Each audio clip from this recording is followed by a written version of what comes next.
नमस्कार. आता आपण दृष्टिकोन ह्या गोष्टीवर चर्चा करणार आहे. दृष्टिकोन इंग्लिशमध्ये पर्स्पेक्टिव्ह.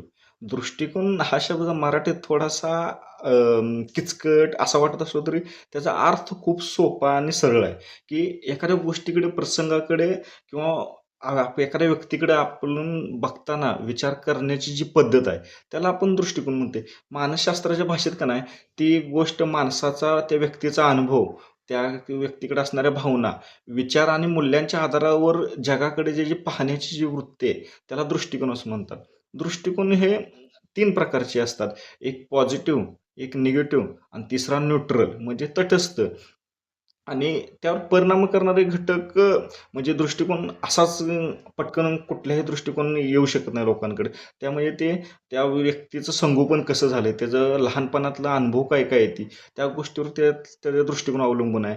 संस्कृती, त्याचा समाज, कशा समाजात तो वाढलाय, त्याच्या आसपास कशी संस्कृती आहे, ह्यावरून तो दृष्टिकोन त्या गोष्टीकडे तो बघू शकतोय. शिक्षण आणि विचारसरणी म्हणजे त्यानं ज्या प्रकारचं शिक्षण घेतलंय आणि त्याची विचारसरणी काही प्रकारची किंवा काही लेव्हलची आहे, त्या दृष्टीतून तो विचार करू शकतोय.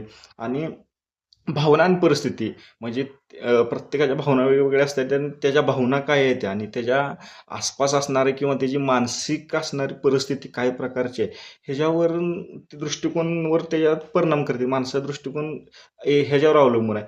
आणि महत्त्वाचं असं आहे, की दृष्टिकोन आपण इतकं महत्त्वाचं आहे, की जीवनात आपण प्रसंगांना कसं सामोरं जातोय, हे सगळं आपला दृष्टिकोन काय आहे, याच्यावर अवलंबून आहे. आणि दृष्टिकोन सगळ्यात महत्त्वाची गोष्ट काय माहिती आहे का? दृष्टिकोन कधीच स्थिर नसतोय. तो अनुभव, ज्ञान आणि आत्मचिंतन यांनी बदलत असतोय. म्हणजे एखाद्याचा जसा आज जी मला एखाद्या गोष्टीकडे किंवा एखाद्या व्यक्तीकडे बघण्याचा दृष्टिकोन असेल, थोड्याशा एका वर्षानंतर किंवा 10 दिवसानंतर तोच दृष्टिकोन असेल असं नाही. ते काही वेळा आपल्याला माहिती पडते, एखादं ज्ञान होतंय किंवा एखाद्या वेळेला आपण आत्मचिंतन करतोय, वेगळा अनुभव येतो. ह्यामुळे तो कधीच स्थिर नसतो. तो प्रत्येक वेळी बदलू शकतोय. आणि सगळ्यात महत्त्वाचं म्हणजे जगाकडं आपण कसं कुठल्या नजरेतनं बघणार आहे, हे किंवा एखाद्या गोष्टीतनं आपल्याला काय दिसतंय, हे सगळा खेळ आपल्या दृष्टिकोनाचा पर्स्पेक्टिव्हचा आहे.